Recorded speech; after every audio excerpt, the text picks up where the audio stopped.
now we got the RV pulled inside. We're gonna get going on this front end. Andrew's already picked up some 19.5s for it, so that's a good start. We're gonna start tearing into it, getting to figure out how we bag the front end of this thing. I've got some 10-inch pipe we're gonna sink into the lowers and then modify the upper. So while I get cutting all that apart, Andrew's gonna pull apart his box truck. He has a 73 to 87 one-ton chassis underneath it, and we're gonna see if the spindle is the same as the P30. And if it is, we'll get a set of drop spindles ordered and get them coming too.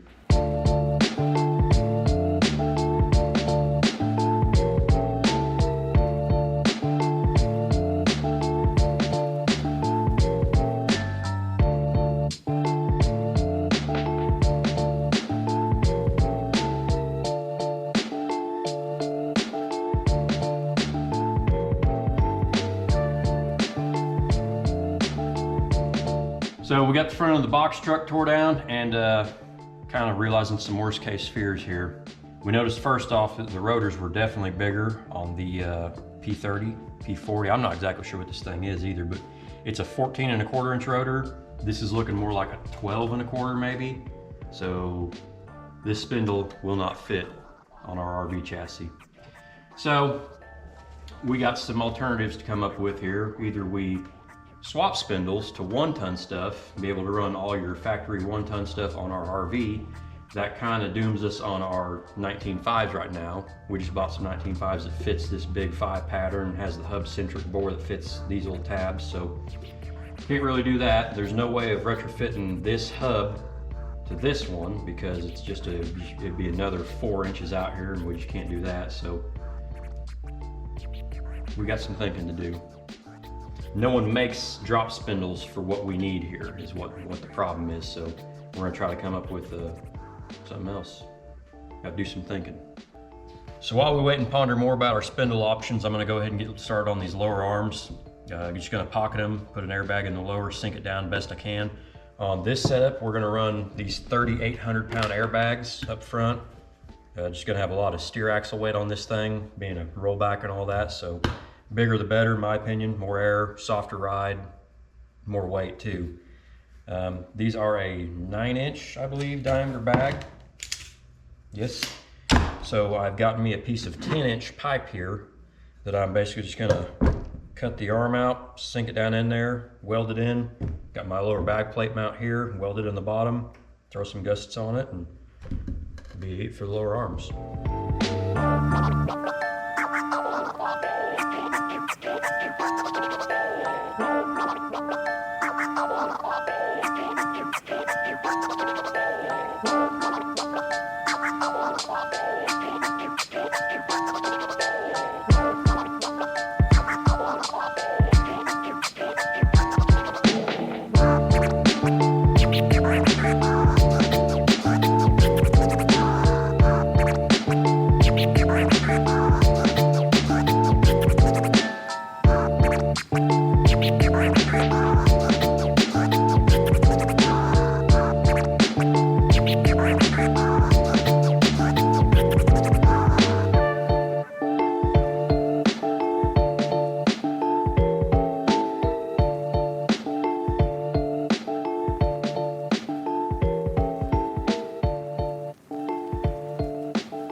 So here you can see kind of what we was going for.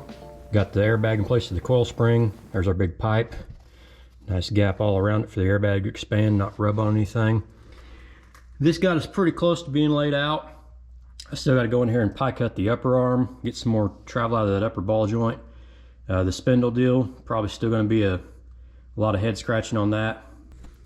Depending on how much the drop spindle does end up helping us, I'll probably have to come in here and cut this upper mount up further and replate it with my own plate. I kind of want to do that anyway because right now the top of this bag is just floating around in here.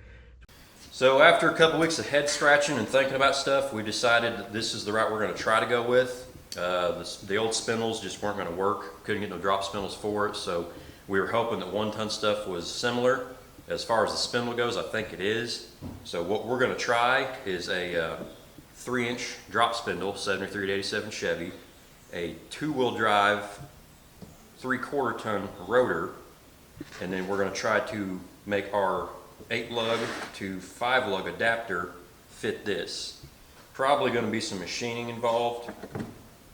If not, we'll just get a spacer found or made or something else. So I'm going to try to get this all mocked up today. Got our bearing seals, everything to do it. So get that mocked up. I'll probably pie cut in the upper and see if we can actually achieve a laid out front end with this setup today.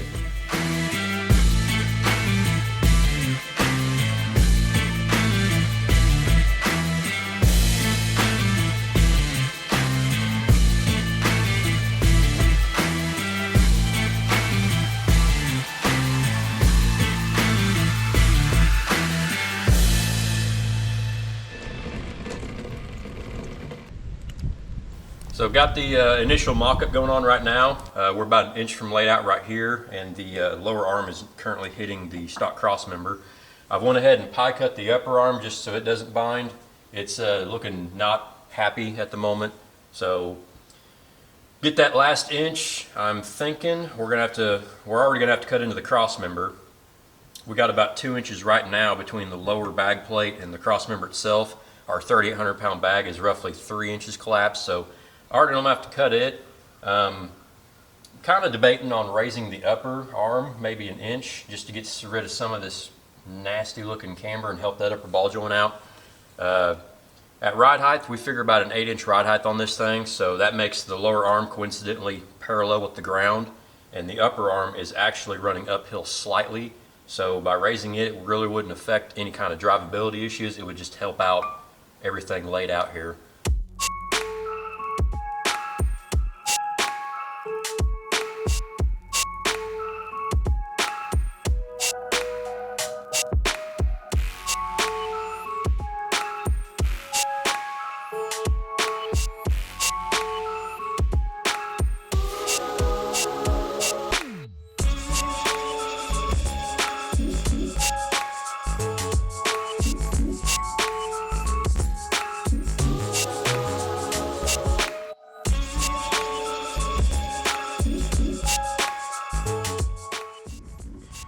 Right now we've got the hub mocked up at 34 inches off the ground, minus the 18 the cross members off. That gives us our laid out positioning there. We've got the mock bag in place. I basically cut it to where we've got about a 1/4 inch gap in there for our upper bag mount. I'll just cut me a new upper bag mount with 3,800 pound spacing in it. And then we'll come in here and fine tune this cut I've got going on. Put a new upper bag plate in it, replace our upper plate for the upper control arm, and should see this thing laid out after that. Do you concur? Concur. Concur. So after a fair amount of head scratching and possibly a ruined bearing up front, we've come out with something to lay the front of this thing out. If anybody is looking to bag the front of their P30 chassis, this is a good way of doing it. What we come up with here, we've got it all sitting on a 73 to 87 drop spindle. I've pie cut the upper. I've also raised the upper mount up 1 inch. The bearing itself is stock. The caliper is stock. But what we've done is we found a front brake rotor off of a mid to late 70s Dodge truck. It's a pretty dead ringer for it. The only thing we've had to do is space the disc out from the hub about an 1/8 inch here. That's only because the hub bore is a tiny bit too small, won't quite fit over the snout. And it also centers the disc up in the caliper a little bit better. Probably gonna go with this for the time being. If need be, we'll make a proper spacer or bore that hub out. We may come across a rotor that fits even better than this. It's all 8 on 6.5 pattern. That's pretty common, so look for that. 12.5 inch diameter, and just play with the offset, see if we can come up with something, maybe a rear GM rotor, possibly fit even better, but for now, this is what we're gonna roll with.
So continuing on here with the upper control arm mount, you can see I've thrown away the stock, bulky, ugly looking piece and more favor for this handmade one. Went to the shop, cut this out on the plasma table, machined me some bungs, pressed the studs in. It's ready to go back together. I'm gonna get it welded in and hopefully get back with some correct ball joints so we can do a final mock-up of this front end, get it actuating and see what it looks like on the ground.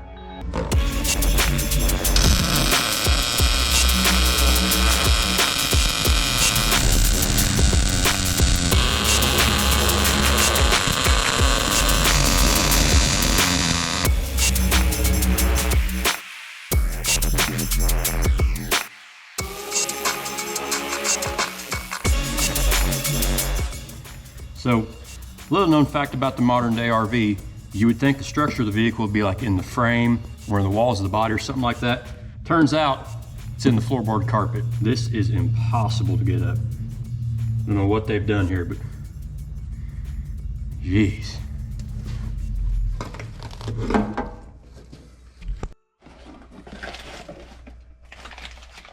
It's got new ball joints. Well, we got 3 out of 4 new ball joints. We have one ball joint that probably has been installed before, but I think it'd be fine.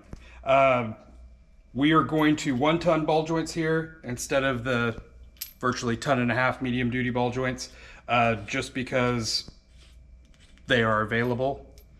Should hold up for anything that we need, and the others we just can't source. So, and they fit our spindle. And they fit the spindle. That's the biggest reason. Kyle, I'm really starting to think that these guys building these old RVs, like they would just use anything and everything to put this stuff together. I mean, this has what appears to be a chunk of pop can holding the main part of the floor together. Half-inch gap filled with silicone, and I swear to God, the carpet is structurally holding this whole floor together. Well, did you see how the walls were built in this thing? It's like you would think the structure of the walls in this thing, you know, it being a house on wheels would be pretty stout. No, all this stuff is just one thin angle iron, and if you look closely enough, it's just tacked in a few spots. Let's just not worry about that. You got this integral structure holding the whole wall together here. It's just, we're coming to find that these things are kind of cheaply built. Cheap isn't the word for it. It looks like this thing's been built by a guy with 2 teeth in his head wearing an adult diaper.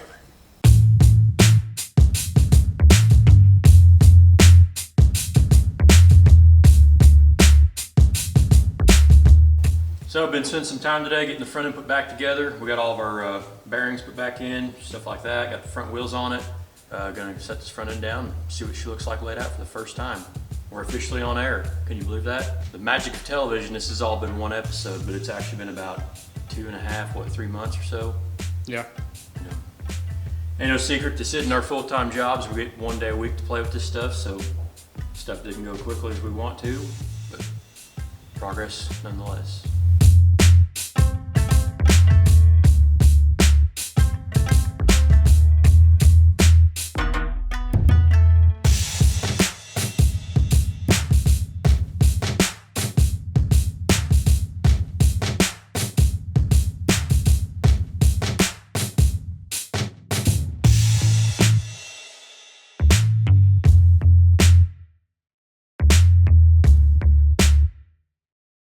So I got the front end to a point I think we're just about ready to call her done. I've gotten the suspension on it, shocks, even got the sway bar back on it. Ended up just doing a pretty basic shock relocation, put a stud off the back of the arm, tab up top. We were able to reuse the stock front shocks, something we're gonna try to do on this build. Use a lot of the stock parts, that way we're not having to hunt weird one-off stuff. We can get parts on the side of the road if we need be, usually finding local O'Reilly's, get back going. I was even able to utilize the stock sway bar. It wouldn't work in its stock form though, so what I had to do was modify it. The stock sway bar come out here and had the end of it was captured in a rubber bushing which bolted down the lower arm. That of course isn't gonna work with the new big ass airbag in there. So I ended up shortening it. I modified the end of it, made me a little clevis that slides on over it, bolts in, and then we used an an adjustable end link on it with some 5/8 heims. Again, just one of those deals. You could bang your head against the wall trying to find a sway bar big enough or wide enough or some form of that fits this thing. So just went ahead and modified the stock one, made it work. Figured it's good enough for stock, good enough for this. That will just about wrap up the front end of this thing. Plan on probably turning this thing around, starting on the back end. While I'm doing that, the boys will come back in here, disassemble this all, do some finish welding, some painting, kind of finally reassemble everything, make sure it's all tight. We're not going to die going on the road. And front end, we'll call her done. We'll do that. I'll get and work on the back end. I think Andrew's planning on doing a little bit of motor work while we got it turned around.